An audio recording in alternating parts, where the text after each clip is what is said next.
Assalamualaikum warahmatullahi wabarakatuh. Selamat pagi pemirsa, kembali lagi bersama saya Elvina Zula Rahma di liputan seputar Sukoharjo. Baik pemirsa, pagi hari ini Universitas Ibrahimi Sukoharjo Situbondo mengadakan pembekalan kuliah kerja nyata tahun 2025 bersama pengasuh Pondok Pesantren Salafiyah Safiyah Sukoharjo Situbondo. Baik pemirsa, berikut liputan selengkapnya. Universitas Ibrahimi Sukoharjo menggelar kegiatan pembekalan kuliah kerja nyata atau KKN tahun 2025 yang diselenggarakan oleh Lembaga Penelitian dan Pengabdian kepada Masyarakat atau LP2M. Kegiatan ini berlangsung sejak tanggal 10 hingga 16 Juli 2025, bertujuan untuk memberikan pembekalan materi dan teknis bagi mahasiswa dalam melaksanakan salah satu kewajiban Tridharma perguruan tinggi, yaitu pengabdian kepada masyarakat. KKN tahun ini mengusung tema penggerak berbasis masjid dan diikuti oleh 910 peserta, terdiri dari 305 mahasiswa dan 605 mahasiswi. Pembekalan dimulai dengan opening ceremony yang dilaksanakan pada 10 Juli 2025 untuk mahasiswi di Mushola Ibrahimi Putri dan pada tanggal 13 Juli 2025 untuk mahasiswa di Auditorium Pesantren yang dibuka langsung oleh Rektor Universitas Ibrahimi yakni Kiai Haji Ahmad Fadhoil SHMH. Acara ini juga dihadiri oleh jajaran Rektorat Universitas Ibrahimi, Ketua LP2M, Panitia KKN, serta dosen pembimbing lapangan yang akan mendampingi mahasiswa selama masa pengabdian. Selama sepekan, peserta mendapatkan berbagai materi penting, diantaranya Khitom Hadiah, orientasi KKN, teknik observasi dan komunikasi sosial, hingga penyusunan program serta laporan kegiatan. Sesi puncak pembekalan dilaksanakan pada Rabu 16 Juli 2025 di Auditorium Pondok Pesantren Salafiyah Safiyah Sukoharjo Situbondo, yakni pembekalan dan penerjunan resmi oleh pengasuh Pondok Pesantren Kiai Haji Raden Ahmad Azaimi Ibrahimi. Acara ini turut dihadiri oleh segenap Ahlul Bait, jajaran Rektorat, Panitia KKN, dosen pembimbing lapangan serta seluruh peserta KKN baik putra maupun putri. Alhamdulillah pada tahun ini Universitas Ibrahimi akan melaksanakan KKN sebagai kewajiban bagi mahasiswa dari bagian Tridharma Perguruan Tinggi, di mana peserta KKN dari Universitas Ibrahimi tahun ini akan diterjunkan sebanyak 910 peserta. 910 peserta ini terbagi dengan dua kelompok, kelompok putra dan putri, di mana untuk kelompok putra ini berjumlah 305 dan kelompok putri berjumlah 605. Untuk putra akan diterjunkan ke kepulauan, meliputi Pulau Pagerungan, Raas, Sepudi, dan Kangean. Sementara untuk putri, ada 605 akan diterjunkan ke Kabupaten Jember sebanyak 40 posko meliputi di 8 kecamatan di Kabupaten Jember, kemudian ada 6 posko di Kabupaten Buleleng, Bali. Serta ada pelaksanaan KKN juga untuk peserta KKN yang berstatus sebagai ketua kamar. Hari ini kita sudah melewati pembekalan bersama pengasuh, di mana pembekalan sebelumnya teman-teman dibekali dengan materi-materi yang dibutuhkan, mulai dari kepesantrenan, kemudian komunikasi sosial, bagaimana teknis, pembuatan penyusunan laporan dan program, dan seterusnya. Selama 2 hari berturut-turut dilaksanakan pembekalan, kemudian disambung dengan TOT dalam rangka untuk pendalaman materi, dan hari ini pembekalan bersama pengasuh. Kegiatan diawali dengan arahan dari Ketua Panitia KKN Misbahul Ali MEI, dilanjutkan dengan penyerahan simbolis BPJS untuk seluruh peserta KKN kepada Rektor Universitas Ibrahimi, serta pembayatan koordinator kecamatan dan pengurus harian posko atas ketentuan dalam penggunaan fasilitas KKN seperti alat komunikasi, transportasi, dan dokumentasi. Selanjutnya, Rektor Universitas Ibrahimi Kiai Haji Ahmad Fadhoil SHMH menyampaikan sambutan. Dilanjut dengan sesi taujihat dan irsyadat dari Kiai Haji Raden Ahmad Azaimi Ibrahimi yang menekankan pentingnya memperbaiki dan memperbarui niat serta menjaga akhlak selama menjalankan pengabdian, dengan harus lebih mengutamakan akhlak yang baik daripada hanya fokus pada program kerja lain. Ketika Ananda nanti berada di tengah-tengah masyarakat, menjadi duta pondok pesantren, wajah pondok pesantren melekat pada setiap tutur, setiap tindakan, setiap perbuatan, ada dalam lisan, ada dalam kaki, ada dalam tangan kalian. Sebagai mahasiswa yang santri ada di tengah-tengah masyarakat, maka yang ketiga, Ananda sekalian, patut kiranya Ananda untuk senantiasa bagaimana menjadi tali penghubung, menjadi jembatan antara pondok pesantren Salafiyah Syafi'iyah Sukoharjo dengan masyarakat, masyarakat dengan pondok pesantren Salafiyah Syafi'iyah Sukoharjo. Kalau Kiai Fawaid senantiasa mengharapkan Iksas menjadi corong dari pondok pesantren, Iksas menjadi kepanjang tanganan dari pondok pesantren, Iksas menjadi garda terdepan kepentingan pondok pesantren bagi masyarakat, menghubungkan pondok pesantren dengan masyarakat, masyarakat dengan pondok pesantren. Nah, hari ini peran itu diperkuat juga oleh kalian, oleh ananda sekalian, oleh mahasiswa santri Salafiyah Syafi'iyah Sukoharjo yang akan diterjunkan keluar dari pondok pesantren Salafiyah Syafi'iyah Sukoharjo. In ajriya illa 'ala Allah.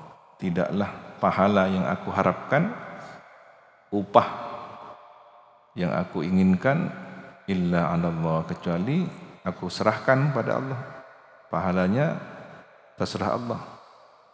Kita minta upah dari Allah, bukan meminta upah pahala dari manusia. Tentu dalam program KKN ada target, ada capaian yang harus ditargetkan. Tetapi ingat, itu prestasi secara akademik hanyalah sebuah media perantara mengukur bagaimana secara zahir kita memiliki suatu amal yang baik, progres dalam pencapaian kebaikan. Tetapi tujuan utamanya kembalikan kepada rumusan in uridu illa al-islah mastata'tu in ajriya illa 'ala Allah wa ma taufiqi illa billah. Tidaklah yang memberikan taufik kepadaku kecuali dengan pertolongan Allah. Taufik ini artinya kita mampu melakukan suatu perbuatan baik. Tidak hanya konsep, tidak hanya retorika, tidak hanya agenda, kegiatan, tapi terlaksana. Nah, proses melaksanakan kebaikan itu adalah taufik dari Allah. Ada kebersamaan antara kehendak dengan perbuatan, kehendak baik dengan perbuatan baik. Taufik itu namanya kehendak dengan perbuatan menyatu. Kalau hidayah masih berupa kesadaran, belum tentu menjadi aksi. Masih berupa kesadaran, begitu sudah berbentuk aksi, perbuatan, maka itulah taufik. Para guru-guru kami sering mencukupkan dengan waffaqakallah, semoga Allah memberi taufik pada engkau. Karena dengan taufiklah sekaligus orang mendapatkan hidayah. Kesadaran dulu, kemudian membersamai kesadaran itu berbuat kebaikan. Jadi yang lebih tinggi peringkatnya adalah taufik. Tapi untuk melengkapi seringkali diucapkan secara lengkap bersamaan. Memohon taufik dan hidayah. Contoh, para peserta dibaiat untuk tidak melakukan A, B, C, D, E, F, G, sekian aturan. Konsekuensinya 1, 2, 3, 4, dan semacamnya. Bersumpah billahi wallahi tallahi. Itu diharapkan menjadi sebuah hidayah di awal. Tetapi nanti prakteknya kembali kepada taufik Allah. Yang sangat mengecewakan ketika dia sudah berbaiat tapi berkhianat. Saya tidak berharap ada kabar buruk dari amanah yang diberikan ini. Berangkat baik-baik, pulang baik-baik, pulang seutuhnya. Jadi kalau Kiai As'ad sering dawuh kepada orang yang pergi beribadah haji, umrah, mangkat bungkol, mulai bungkol. Ini juga bisa diterapkan kepada para peserta KKN. Maka saya ucapkan kepada kalian, berangkat bungkol, mulai bungkol. Niat ta bungkol, kencaran si ekaolek, bungkol, mole ka pondok bungkol utuh seutuhnya, tidak ada pelanggaran. Bahkan prestasi-prestasi yang mengharumkan pondok pesantren, mengharumkan alma mater, mengharumkan para masyayikh. Amin Allahumma amin. Pada tahun ini mahasiswa Universitas Ibrahimi akan diterjunkan ke berbagai wilayah. Mahasiswa ditempatkan di daerah kepulauan seperti Pagerungan Besar, Raas, Kangean, dan Sapudi. Sementara mahasiswi akan ditempatkan di wilayah Jember dan Bali. Selain itu, terdapat juga posko KKN non-reguler yang dikhususkan bagi kepala kamar, dan pada tahun ini juga terdapat peserta KKN internasional yang ditempatkan di Malaysia. Seluruh peserta akan diberangkatkan sejak Kamis 17 Juli 2025 secara bertahap ke lokasi masing-masing. Saya selaku perwakilan dari calon peserta kuliah kerja nyata 2025 Universitas Ibrahimi ingin menyampaikan beberapa hal. Yang pertama, kegiatan pembekalan ini ada rangkaian proses daripada pelepasan. Kegiatan pembekalan KKN ini dilaksanakan selama 3 hari.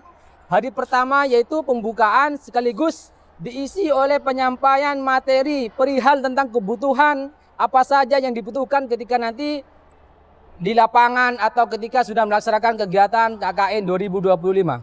Hari kedua yaitu ada materi teknik observasi, komunikasi sosial, ada materi hitomah hadiah. Terus materi yang ketiga yaitu bagaimana cara melaporkan sekaligus membuat program kegiatan kuliah kerja nyata 2025.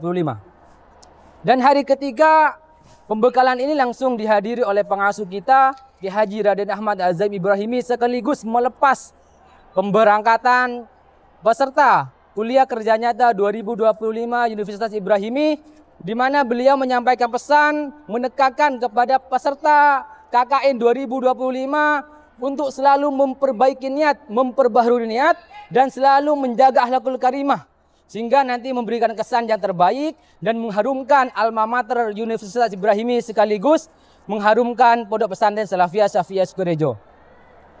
Yang ketiga, KKN ini berlokasi untuk putra di kepulauan. Ada Pulau Sapudi, ada Pulau Kangean, ada Pulau Raas, dan ada Pulau Pagerungan. Dan saya sendiri alhamdulillah ditempatkan di Kepulauan Sapudi sekaligus diamanahi untuk menjadi kortam. Yang terakhir dari saya berharap bagaimana kegiatan kuliah kerja nyata 2025 ini berjalan dengan lancar, seiring dengan Allah Subhanahu wa taala, dan juga para pesertanya diberikan kesehatan, kesemangatan untuk berkhidmah di masyarakat nantinya. Dan tentunya juga harapan para peserta KKN 2025 ini selalu sehat walafiat sampai pulang kembali ke Pondok Pesantren Salafiyah Syafiyah Sukorejo. Alhamdulillahirrahmanirrahim, pada hari ini kami peserta KKN tahun 2025 telah melakukan pembekalan bersama pengasuh Pondok Pesantren Salafiyah Syafiyah Sukorejo. Kami perwakilan dari peserta KKN yang bertempat di Provinsi Bali. Kami mengucapkan banyak-banyak terima kasih kepada pengasuh, kepada seluruh panitia KKN tahun 2025 serta LP2M Universitas Ibrahimi Pondok Pesantren Salafiyah Syafiyah Sukorejo yang telah mempercayai kami untuk pertama kalinya KKN Putri bertempat di Provinsi Bali. Awalnya kami merasa bahagia sekaligus ada rasa takut, pastinya akan ada tantangan-tantangan baru yang akan kami hadapi. Namun harapan dari kami adalah semoga kita semua dapat melaksanakan seluruh rangkaian kegiatan KKN pada tahun 2025 ini dengan lancar dan semestinya.